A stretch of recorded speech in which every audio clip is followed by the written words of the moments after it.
So I wanted to take a different look at self-inquiry today, to do some self-inquiry here live, because for me, self-inquiry was perhaps the thing I was confused about most for the longest time. So I had the sense when I first came across this phrase that it was something to do with the mind, self-inquiry, something that the mind had to get. And my mind, like everybody's, tried to make it very complicated as a way of resisting doing it. If it feels too complicated, I don't want to go there, that kind of feeling.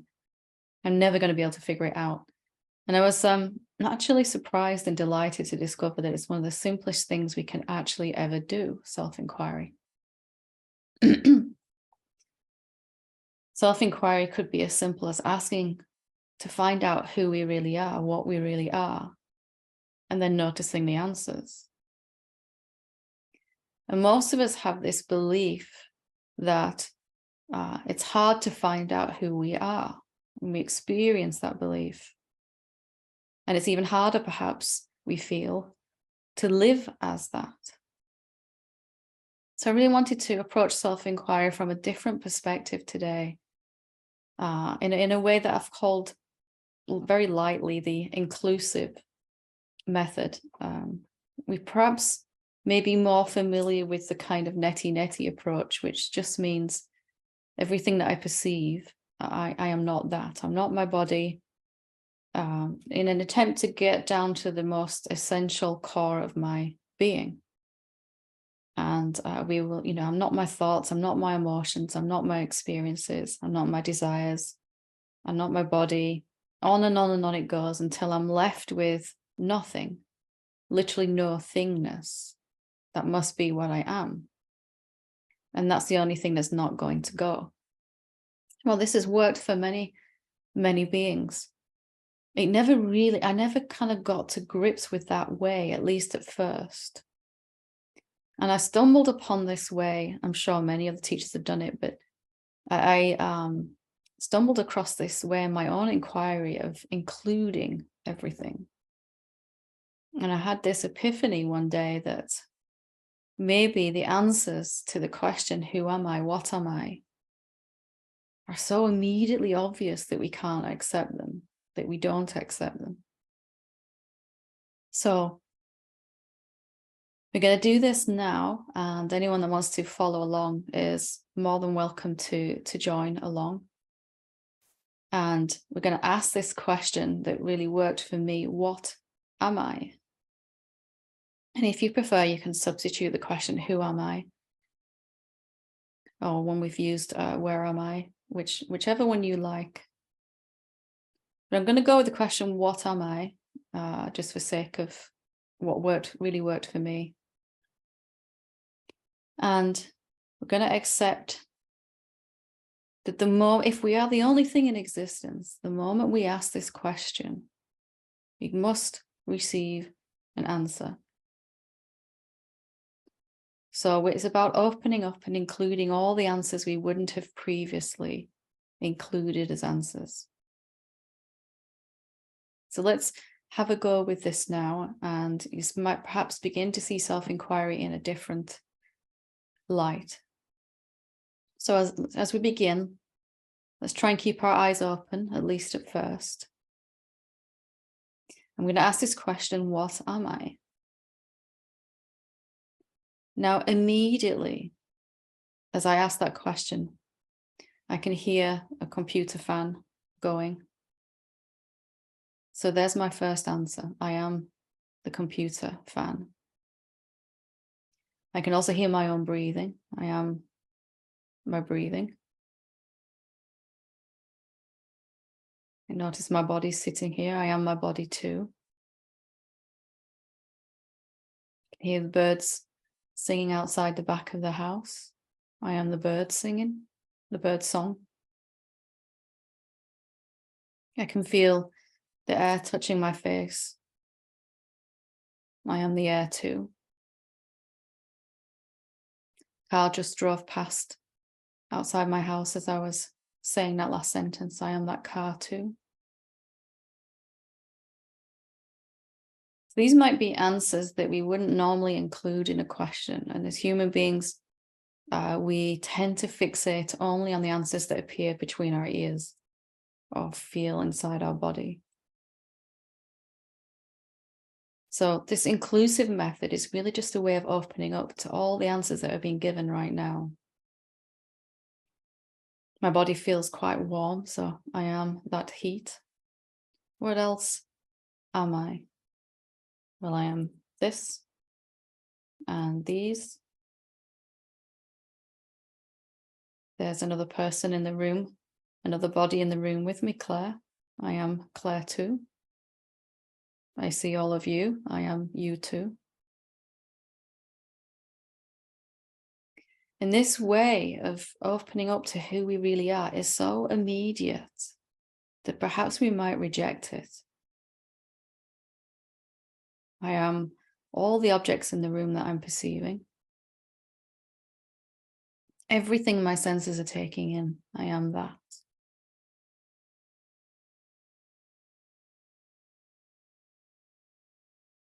And if I am you, I'm also everything that your senses are perceiving.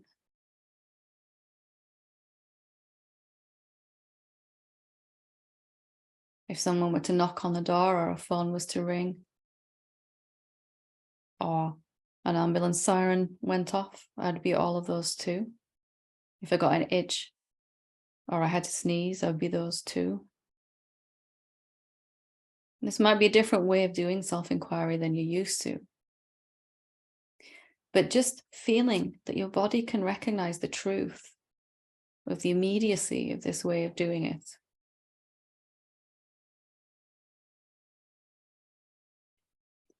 In between these words, there's a silent stillness.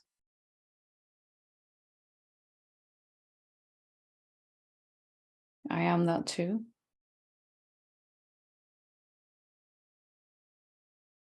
There's a spaciousness in between all the objects. It's also silence. Same. I am that. But that is just another answer here in this inquiry. It's not the answer. It's not even the right answer. There isn't a right answer. There's just the question, what am I? And all the answers.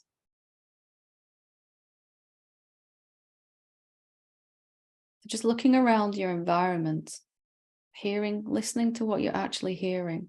What subtle sounds? What subtle answers are you getting right now?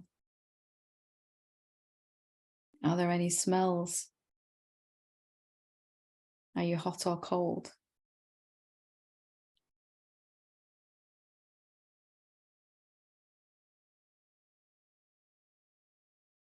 Can you accept that these are answers to this most important question? What really am I?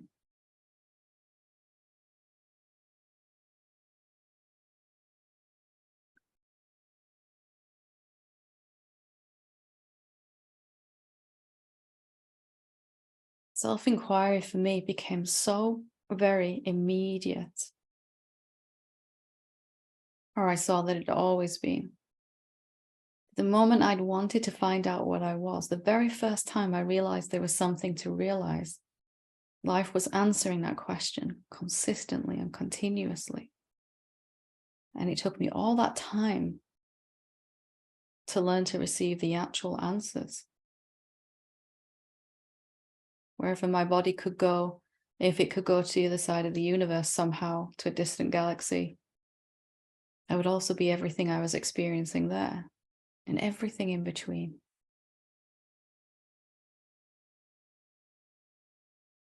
I am these words.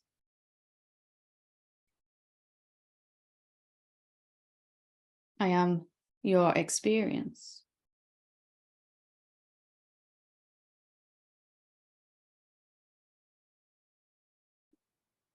And when we use this inclusive method, our body begins to relax. The more that we're open and focused on the question, not trying to find any answers, because the answers are just all coming. Naturally, there's peace. Because we're not limiting ourselves to any particular definition. We're not even saying, I am the silence and I'm not these words, these sounds. We're including everything, phenomena, and that which they arise from, all objects, and that which is not an object. If some fear were to arise, I am that too, another answer. If I feel confused, I'm not sure if I'm doing this right, I am that confusion too. If I have an epiphany, an aha moment, I am that too.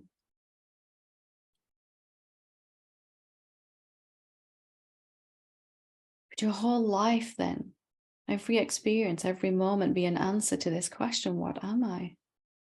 I am my boss when he's angry. I am my friend's birthday party. I am the airplane.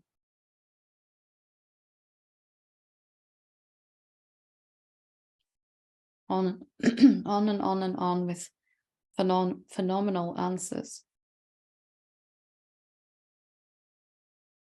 And the noticing more and more constantly of the non-phenomenal answer, the noumenon, the silence, stillness, consciousness, presence, whatever you want to call that.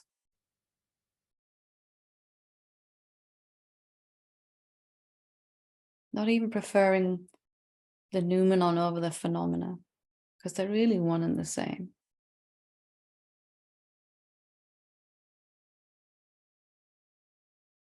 So could the answer to this question be not so much of a thought process or even an epiphany, although those are fine, but a lived, constant receiving of the answers to this question?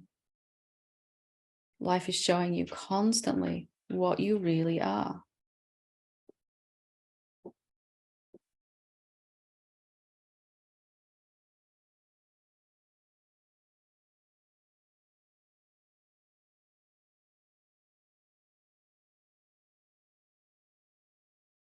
And really moving away from trying to find a final answer, because there isn't one.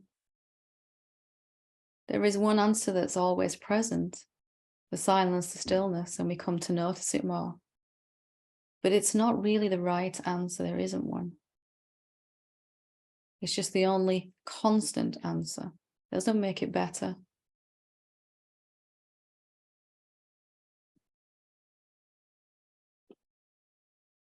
Doesn't make it any different to the phenomenal answers which are coming and going. So just checking your environment around you, noticing the subtle answers you're receiving even now.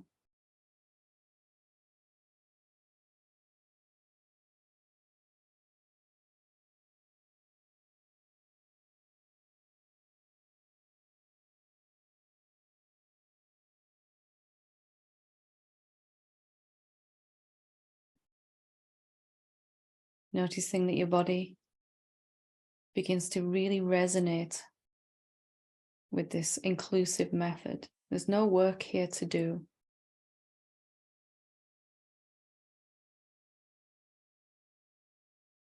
There's just an opening up to all the different types of answer that we receive to this powerful question. What really am I?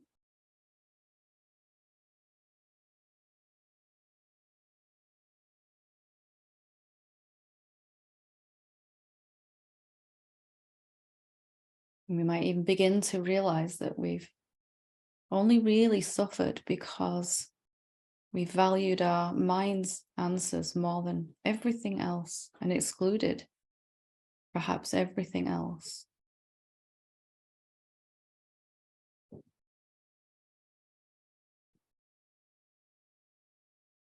That we only value mind's answers, thoughts. We experience those. We can simply open up at any point and see what other answers we're missing out on.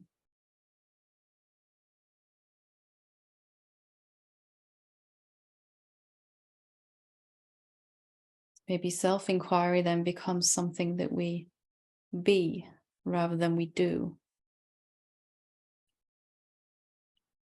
Becomes a way of living, a mode of being,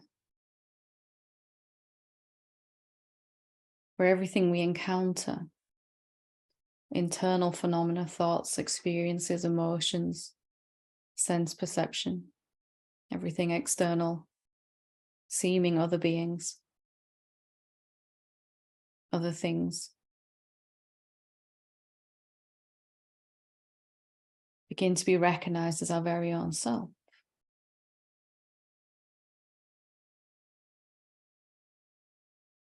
The more we practice this inclusive, open way of inquiring, more and more obvious it becomes that all of this is you.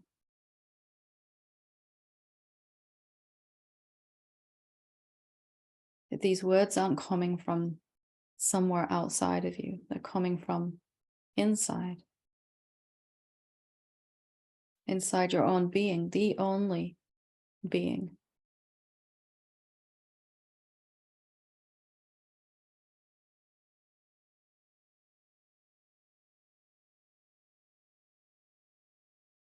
And maybe life can be simply a process of life showing us which answers we have excluded because we don't like them. Fear, guilt, shame, anger, other beings that we have a challenge with.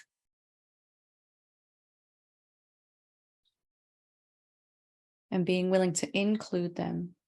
That is also me. This is how I'm showing up right now. I'm also appearing as this shame, this frustration, this irritated person in front of me at the supermarket.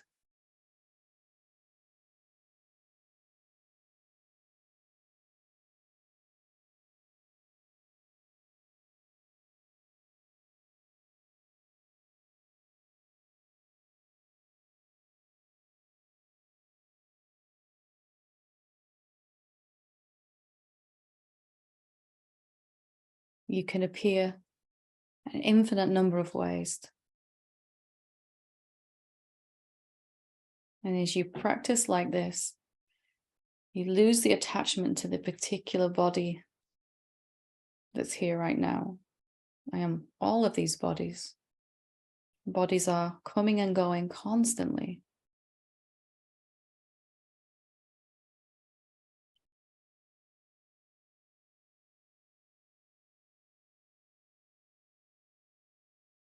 Yes, we look after and value this body, but we need not be scared when it's gone.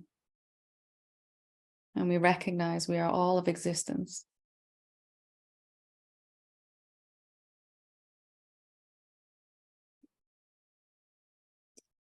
So just for right now, just for in terms of getting used to self-inquiry, if you like it like this, if this has been easier for you, then this will take you all the way into full realization. Just remembering gently to ask the question throughout the day, what am I? What else am I?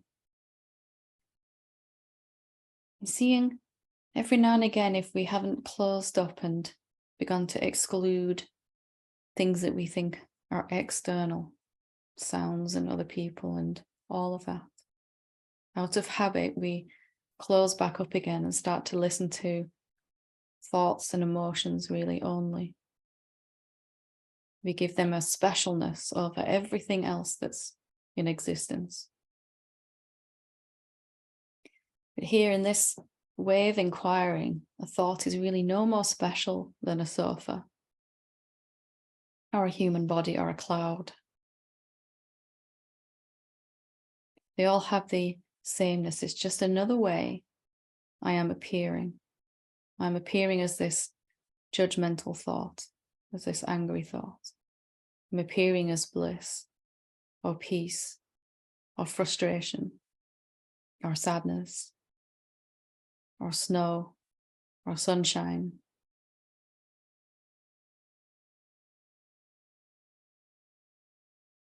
I'm appearing as the smallest subatomic particle and the whole universe itself.